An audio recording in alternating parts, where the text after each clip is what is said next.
Hürmetli vatandaş, bugünkü leksiyalarımızı başlayımız. Leksiyarısını hazırız, Washington'da sözdeyimiz.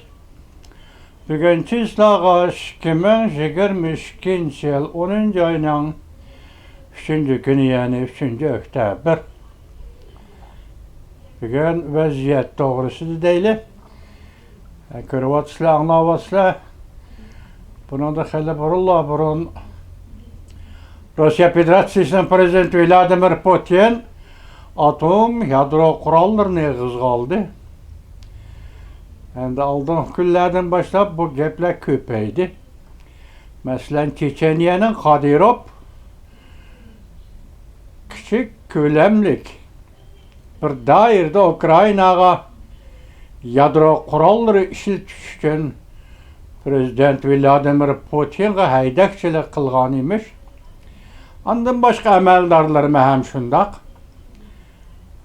Prezident Vladimir Putin'e haydakçılık kılıp Ukrayna'ya yadro kuralları işletiş.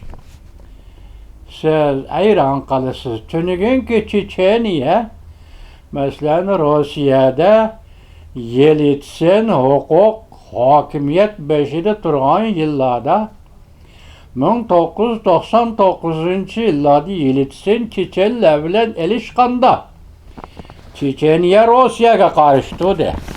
Çeçenler Rusya'ya karıştı. Özünün müstakillığını talep kıldı.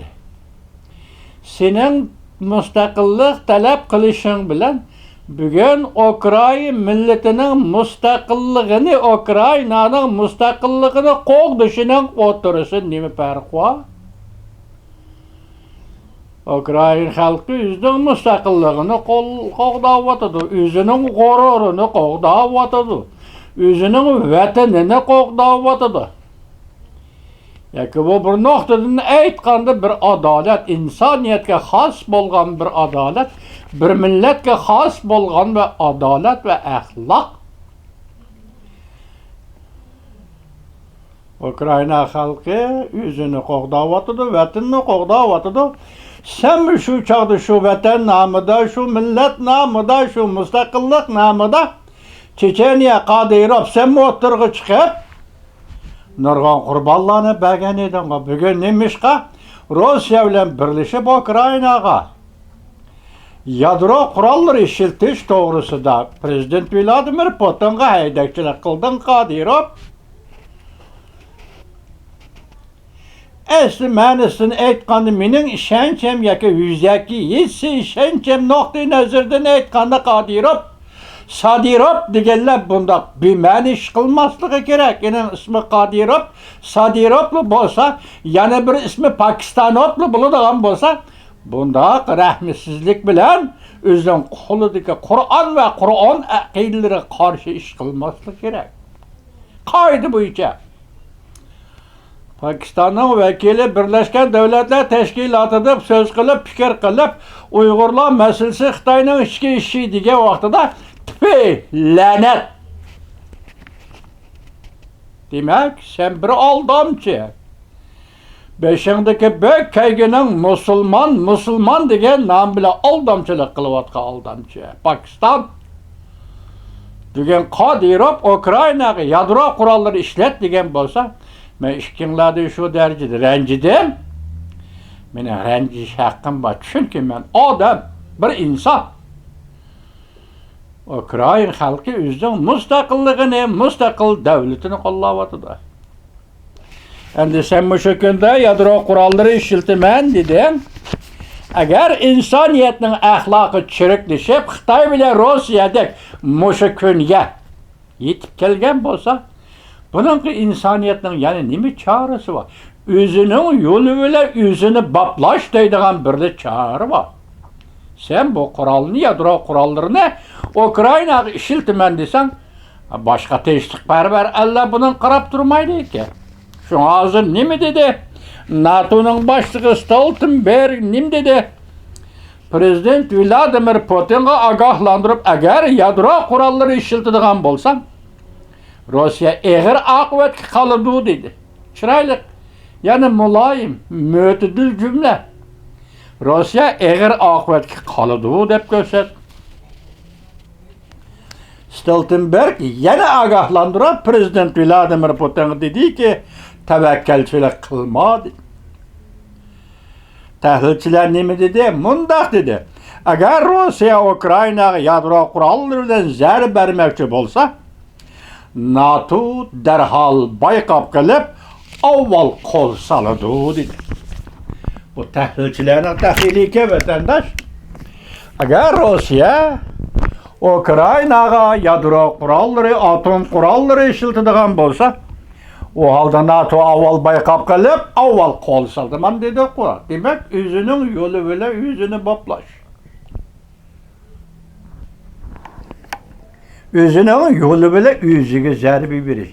Ish mushunda qiladigan, muldigan, davomli ishlaydigan bo'lsa, insoniyat uchun bir ofat, bir baloyi ofat keltirgan bo'ladi bu davlatlar. Masalan, yadro, atom qurollarini ishlatadigan Xitoydek ve Rossiyadek bu devletler insoniyatga ofat keltirdi. Çünkü hozir Xitoymi Pamir tog'larida va Uyg'uristonning mustamlika Uyg'uristonning ta orillariga harbiy bazalarni qurib, atom yadro qurollarining yer ostidan atadigan okoplarni qazib bo'ldi. Vatandaşlar allaqachon xabarga chiqib qoldi. Hatta aşı teknomakan, aşı atom yadro bazası tutturup Xitay, Irak tikemezler. Cenubi Deniz'deki Amerika Qo'shma Shtatlardan ammatkilerin nişanı aldı. Mana shundaq, agar sen chiriklashib shu darajaga yetgan bo'lsang, biz nima deymiz? Biz odatdagi bir odam. NATO katib Stoltenberg, ani yuqorida gapdi. Stoltenberg katib shundaq debdi. Endi Amerika Qo'shma Shtatlarining prezidenti Joe Biden nima dedi? Mesela mandaq bir xabarga, mandaq bir maqola qaranglar. Prezident Vladimir Putin yadro qurollari ishlatadiganligini jar soldi. Prezident Joe Biden Kreml sariyiga keskin harakat qo'llanadiganligini bildirdi. Bu bir xabar.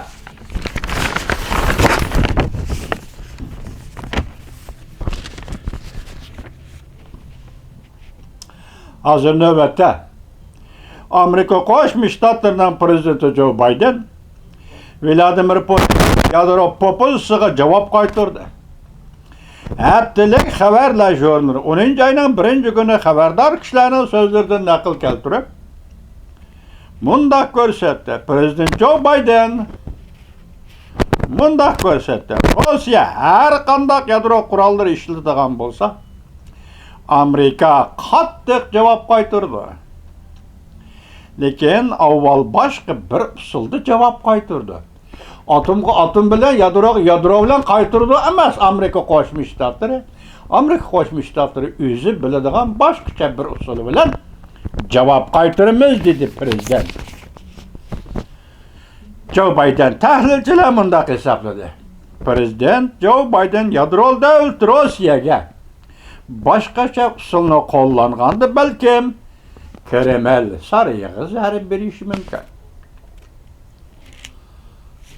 Yuqorida so'zlar biri Amerika Qo'shma Shtatlarining prezidenti Joe Bidenning Kremlga, prezident Vladimir Putinga Ukraynaga yadro qurollari ishlataman degan so'zlarga prezident Joe Bidenning bergan javobi, ondan NATO'ning boshlig'i Stoltenbergning bergan javobi.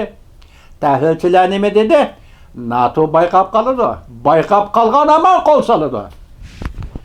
Vaqtida nima o'zining yo'li bilan o'zini boplash shundaq bo'ladi. Lekin insoniyat oldinlarda bo'lsin prezident Vladimir Putin efendi Rossiya. Unutib qolmanglar, Rossiya sening vataning, ya'ni Bristolning vatani emas, Rossiya. Lev Tolstoyning vatani, Alexey Tolstoyning vatani, Chernyshevskiyning vatani, shoir Lermontovning, Asi Pushkinning vatani. Buning ichida Tolstoyizm, insonparvarlik, aqidachilik, e'tiqodchilik, dini e'tiqod, dini axloq, bu buyuk inson Dünyaga insonparvarlik bilan kelib, dunyoda yezikchilik, yozuvchilik, dangliq. Yozuvchilik bilan bu dunyodan o'tgan Lev Tolstoy edi bu vatan. Şu Lev Tolstoy'ning men yuqorida namini atagan aşı Rossiya vatanparvarlarining insonlarning, ya'ni insonparvarlik, odamgarchilikni ta'kidlaydigan, tashviq targ'ib qiladigan, quvvatlaydigan va bu e'tiqodni o'zlari kim turadigan shundoq bir büyük, bir uçam Rossiya yozuvchilarining ham vatan edi. Bugun shu vatanda birisi bir talva o'ttirib chiqib, yadro ishiltiman degan bo'lsa, insoniyat qabul qilolmaydi vatandoshi.